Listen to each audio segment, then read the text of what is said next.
Welcome to Muscle in the Morning, brought to you by Iron Mag Labs. Make your mark. I'm Dave Palumbo, and today is Thursday, February 4th, 2016. And let's find out what's going on in the world of bodybuilding and fitness.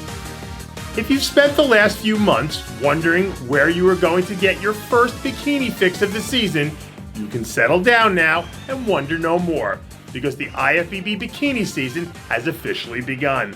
Last weekend out in Sin City, Las Vegas, we had our first action of the season with the IFBB Legends Classic Pro Bikini, where Icelandic beauty Margaret Nahr was able to emerge victorious to secure her first pro win. In the runner-up position, Cynthia Benoit came up just short despite bringing what might have been her best look ever. And rounding out the top three, Marissa Rivero kept her streak of consecutive top 10 finishes alive on her way to bringing home some impressive hardware. I'm not sure anyone knows quite what to expect from the field in the new Classic Physique division, but I am 100% certain that whoever stands on stage next to Darrem Charles is in for some big trouble.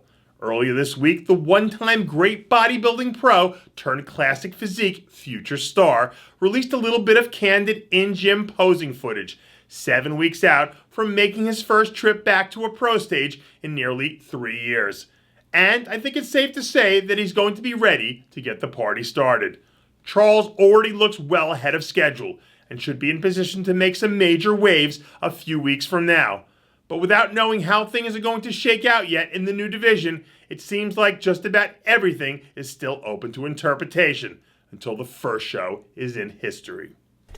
It might be a new year, but it's still the same old Nicole Wilkins. Earlier this week, the Golden Girl of Figure hit the gym for another vicious shoulder training session, where we see her getting down and taking care of business with the same sort of championship swagger that turned her into the most decorated athlete the sport has ever seen. Since the close of her 2015 contest season, Wilkins hasn't given any indication about what her future plans might be, but she certainly doesn't seem to be letting off the gas or acting like someone who has plans to hang it up anytime soon. But before anyone tries to start leaving flowers on the grave of her days as an Olympia champion, remember, she's already lost the title and won it back once before in her career. So, expect the unexpected, and don't be too shocked if history repeats itself yet again. Remember back in 2014 when David Henry came in second at the Arnold Classic? Well, apparently he does too, and he's training like a man with one colossal chip on his shoulder. Over the last few weeks, Henry has really kicked his training into high gear and is looking more and more like a man who can give Jose Raymond some major problems. As the only man in the lineup with an Olympia win on his resume, there shouldn't be any doubt whatsoever when DH dials it in, he has a physique that is right up there with the best bodybuilders we've ever seen, 212 or otherwise. And if he can somehow manage to win this year's contest, he'll go down in history as one of only two 212 athletes to capture both the Arnold and Olympia titles. During his career that spanned well over a decade, Dennis James was known as one of the biggest, freakiest athletes the sport of bodybuilding had ever seen. But for those of us who are really lucky enough to get to know DJ, he's also known as a man who has a heart 10 times as big as anything he's ever showed off on stage. Recently, DJ's selfless generosity was caught on camera as he was traveling through an Indian market and was struck by the unfortunate realities of life in a country that has either extreme wealth, gut-wrenching poverty, and no in between.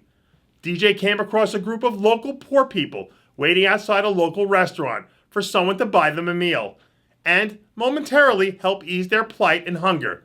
So he did just that. DJ took the time to make sure each and every person waiting outside was given a hot meal and a place to sit, and perhaps above all else, a glimmer of hope. So the next time you want to make some long, drawn-out complaint on social media about force-feeding yourself in the off-season or intentionally starving yourself for the sake of aesthetics during the contest prep season, stop for a second and think about how fortunate you actually are. And if that doesn't work, message Dennis James and complain to him. And that does it for yet another edition of Muscle in the Morning, brought to you by Iron Mag Labs. Make your mark. Check out ironmaglabs.com today. I'm your host, Dave Palumbo, reminding you to always be true to your passions. And make sure to follow us on Facebook, Twitter, and Instagram.